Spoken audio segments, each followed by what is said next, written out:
Assalamualaikum warahmatullahi wabarakatuh. Ada sebuah pertanyaan, bagaimana menghadapi tetangga yang suka ngomongin orang, suka menyindir, suka membuat kita tuh kesal, membuat kita tuh marah. Nah, apa yang harus kita lakukan gitu? Atau bagaimana kita menyikapi ketika kita berada di situasi seperti ini? Nah, sobat sekalian, ya, ada 3 hal yang mungkin perlu kita pahami ya. Yang pertama, orang yang kerjaannya mengganggu orang lain, suka marah-marah, iri dan benci kepada orang lain, suka membuat orang lain tidak nyaman, atau apapun yang dia lakukan itu sudah kategori berbuat zolim kepada orang lain. Nah, orang model seperti ini sebenarnya memiliki luka batin yang ada dalam dirinya ya. Orang seperti ini tuh hidupnya tidak bakal nyaman, tidak akan tenang, dan mereka tuh sebenarnya tidak bahagia. Mereka itu selalu gelisah, ya. Pikirannya itu ruwet, pikirannya itu selalu mengajaknya untuk berbuat tidak baik, ya. Yang sebenarnya itu tuh bertentangan dengan hati nuraninya.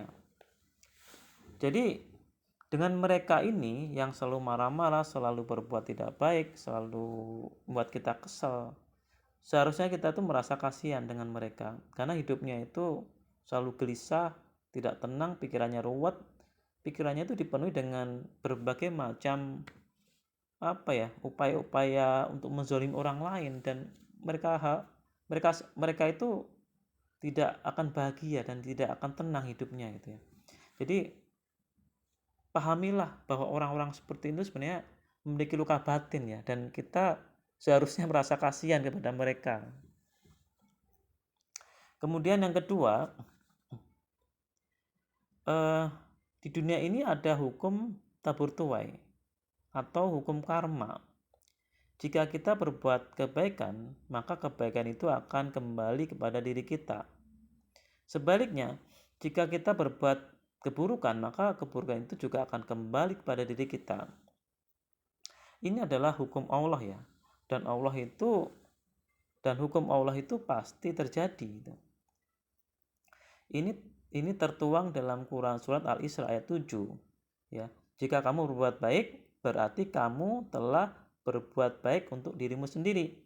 Jika kamu berbuat jahat, maka kerugian dari kejahatan itu akan kembali kepada dirimu sendiri. Jadi jika ada orang berbuat zolim, membicarakan keburukan kita, terus membuat kita tuh kesel, marah, yakinlah kelak dia akan kena karmanya. Dia akan mengalami berbagai peristiwa yang membuatnya itu sedih, membuatnya itu sakit hati. Ini baru balasan di dunia ya. Balasan di akhirat tentulah lebih menyeramkan lagi gitu ya. Kemudian yang ketiga, Allah itu kan maha adil.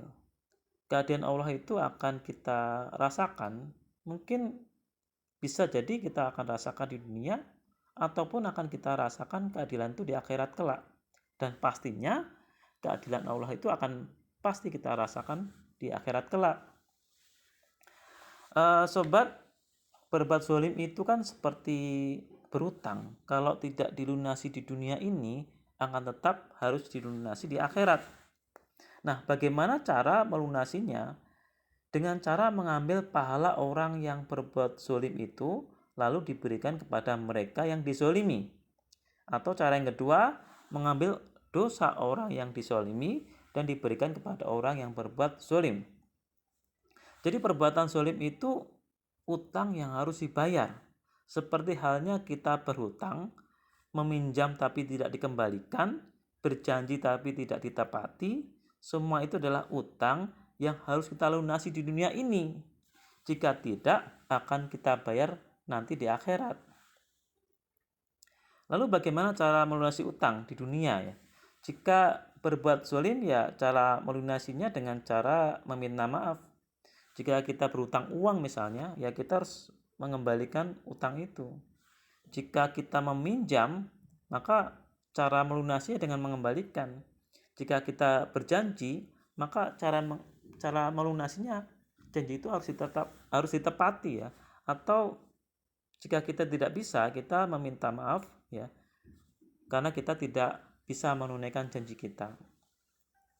Nah, Rasulullah bersabda, orang yang bangkrut adalah orang yang datang pada hari kiamat dengan membawa pahala salat, pahala puasa, dan zakat, sedangkan ia telah mencaci fulan, mendustakan fulan, memakan harta fulan, membunuh fulan, dan memukul fulan, sehingga kesalahan ini diambil dari kebaikannya.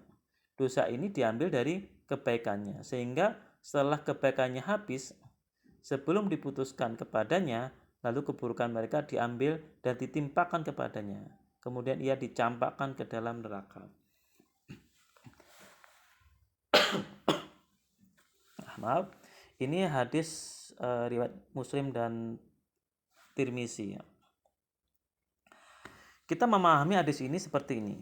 Ada seorang yang tahulah dia adalah seorang yang soleh, sholatnya rajin, sedekahnya kencang, puasanya tidak pernah bolong, tapi orang ini punya perilaku buruk ya kepada orang lain, suka menyakiti orang lain, baik dengan lisannya, dengan tangannya. Di akhirat, orang ini merasa senang karena pahala-pahala yang dia kumpulkan itu sudah cukup bisa mengantarkan dia itu masuk surga. Nah, saat ia mau masuk surga, tiba-tiba ada orang yang menuntut keadilan bahwa orang ini dulu pernah menyakitinya, lalu diambillah pahalanya dan diberikan kepada orang yang ia sakiti. Nah, lalu ada lagi orang yang kedua, diambil lagi tuh pahalanya, lalu dibagikan kepada orang yang dulu pernah ia sakiti gitu. Muncul lagi orang yang ketiga, keempat, dan tiba-tiba sudah banyak sekali orang berbaris antri menuntut keadilan, dan ia pun harus membayar utang perbuatan zalimnya dengan pahalanya. Pahalanya dibagikan kepada orang-orang yang pernah ia zalimi. Karena masih banyak yang menuntut keadilan hingga pahalanya itu sudah habis dibagi. Nah, padahal masih banyak orang yang mengantri minta keadilan. Karena sudah tidak memiliki pahala, lalu dosa-dosa yang pernah ia zolimi itu ditumpahkan kepada dirinya. Jadi dosa-dosa orang yang ia zolimi itu diambil, diberikan kepadanya. Semakin banyak orang yang ia zolimi, semakin banyak juga dosa ditimpakan kepadanya. Nah, surga yang di depan mata, ya, karena dia rajin mengumpulkan pahala dari ibadah-ibadahnya itu tiba-tiba hangus digantikan dengan neraka karena dia menanggung dosa-dosa orang-orang yang pernah ia zolimi. Jadi kalau ada orang yang ngomongin kita terus membuat kita nggak nyaman, dan bentuk-bentuk kezaliman yang lain lah, dan kita tidak kuasa untuk melawannya, maka katakan dalam hati ya bahwa keburukan yang ia lakukan itu akan kembali kepadanya, dan katakan juga alhamdulillah ada orang yang memberiku pahala, atau alhamdulillah dosa-dosaku dikurangi, atau dosa-dosaku berkurang diambil oleh dia yang membenciku. Katakan itu aja dalam hati.